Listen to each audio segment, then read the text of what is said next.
Le simulateur de vieillissement.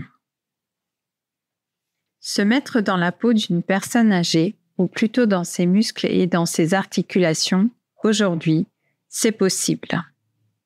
De plus en plus de formations avec kit de vieillissement sont proposées au personnel de structures accueillant des personnes âgées, au personnel médico-social et également aux intervenants à domicile.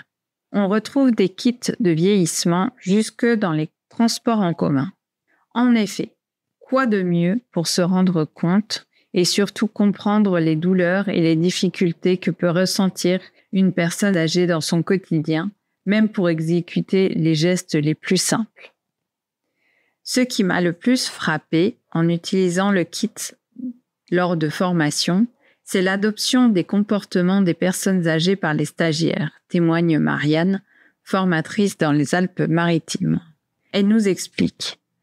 Par exemple, ils se laissent tomber sur la chaise pour s'asseoir. Ils prennent appui avec les membres supérieurs pour se relever. Lorsqu'ils portent des orthèses articulaires aux genoux, ils font les mouvements par mimétisme avec le casque auditif ou ils laissent échapper le matériel sportif avec l'exosquelette des mains.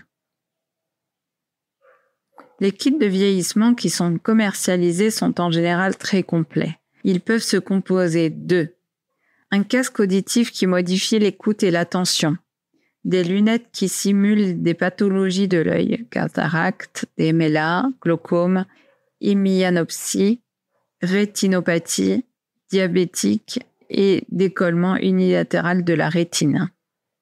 Des orthèses pour les jambes qui limitent la flexion et l'extension des genoux, un collier cervical qui limite la rotation de la tête, des orthèses pour les bras qui handicapent le pouce, le poignet et le coude, des surchaussures qui handicapent la flexion sur la cheville, la marche et l'équilibre, un simulateur de tremblement gériatrique. Le recours à ces nouveaux outils se justifie par le fait que nous gardons en mémoire les sensations et les émotions.